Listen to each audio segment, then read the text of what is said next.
Hi guys, welcome to the channel. My name is Yuri, but you can call me Joe. Welcome to my boat building video series. And in my first video series, I'm gonna make a powerboat, a Formula 1 tunnel boat, which I'm really excited about. And I'm not gonna just build it from the top of my head. I have bought some plans, they're right here. And I've bought them from dylanracing.com. I will put a link in the description if you wanna build it together with me. Although not together. I'm not a professional at all.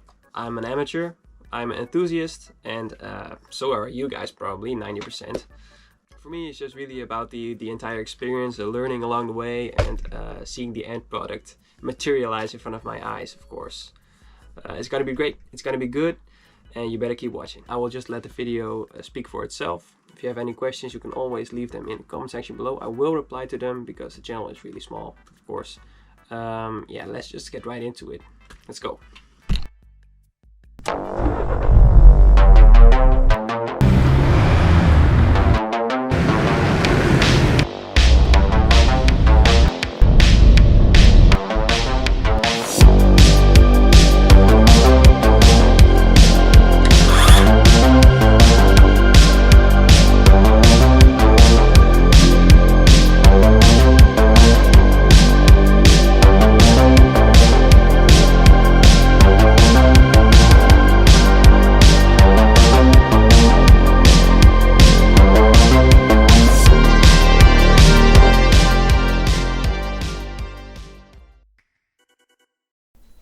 Okay, so let's begin. We start off with making the two plywood panels that will form the tunnel sides later on. At these two parts everything will be connected, so working precise is of the utmost importance right from the get-go. After accumulating some plywood panels and getting it to the shop, I had to make them the required length. This meant getting two panels, make them square to each other and connect them by means of a butt plate. That's fine.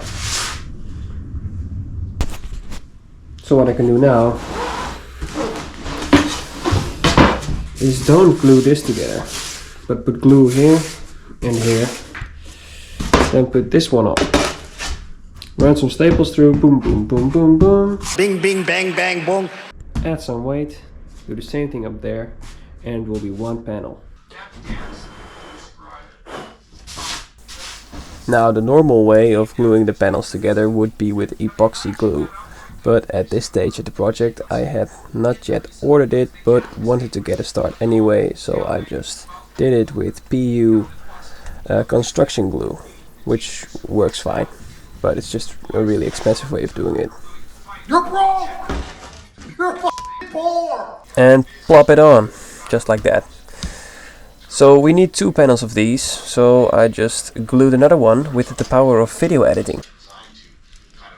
And we will have both a port and starboard side. 1 day later. Okay, so let's see what we got. Well, I hate to interrupt, but what you have there is a nice solid panel that could be used for some boat building. Just saying.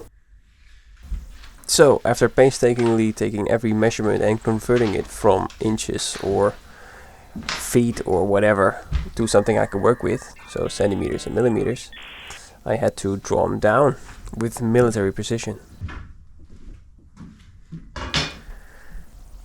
Okay, so the line you see here in the middle is actually the most important line that I've drawn. It's called the reference line, and every beam and bulkhead that will be added to the tunnel sides will be aligned with this reference line as a, well, you know, reference. And if the reference line represents the x-axis of this drawing, the station lines will represent the y-axis of this drawing. And those are the lines that I'm drawing right here. In total I have 8 per this plan, and it will help with aligning the beams with their corresponding place on this blueprint.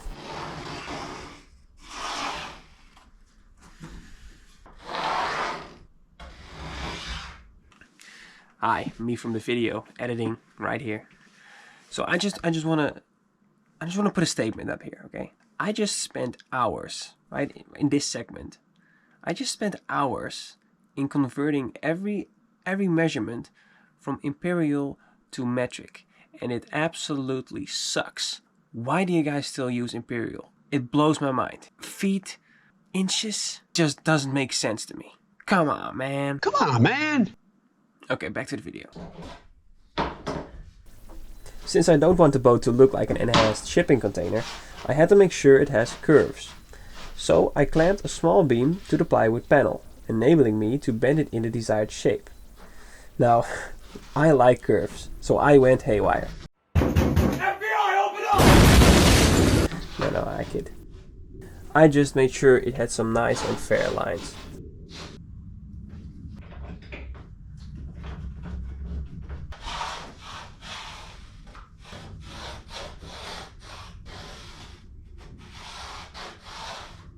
So this is the top. Now we have to do the bottom across each and every point until there.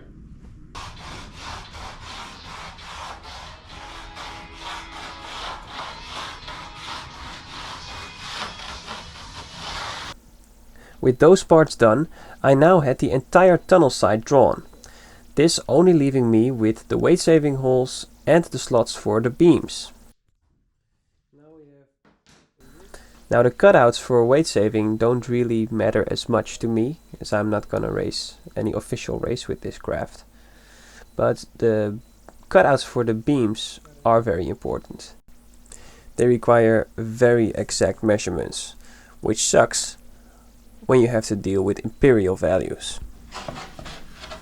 But enough about that. We continue with the cutouts, which I'm gonna do in a completely professional way using a wooden stick and a bottle of whiteboard spray. And don't be judgmental. These are desperate times we live in, and you know it. And when you're finished, it will look something like this. This has every line from the blueprint to the plywood board, and this is what we're gonna cut out.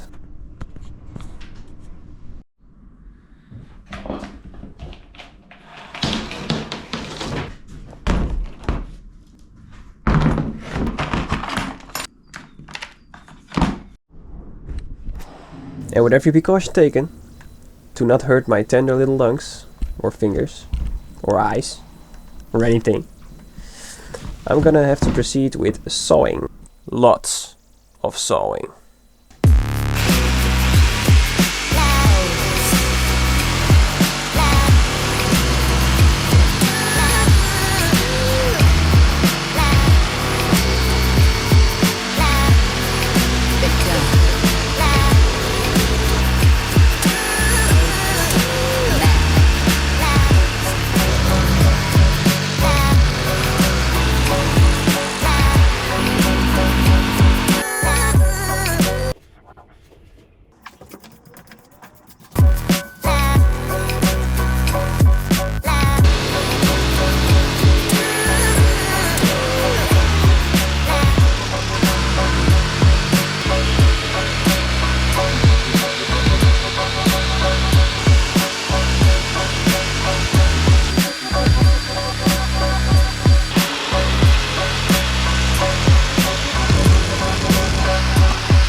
I'm done. Oh. And I'm only halfway. Oh shit. Here we go again.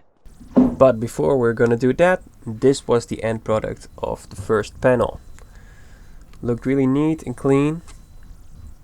And the second panel is done way quicker anyway, because you could just trace out your first panel onto your secondary panel. And with the sawdust settling for the second time, I had completed both sides of the tunnel, which meant I finally could go on to attach the beams and bulkheads to these tunnel sides to establish the entire skeleton, and thus the eventual shape of the boat, all of which I will do in the next episode. Now, if you like the video and like what I'm doing, please click on the thumbs up button and maybe even subscribe if you want to stay updated on the project. I'm new to this whole YouTube thing, so it's an adventure for me as well. I try to upload every week if I can.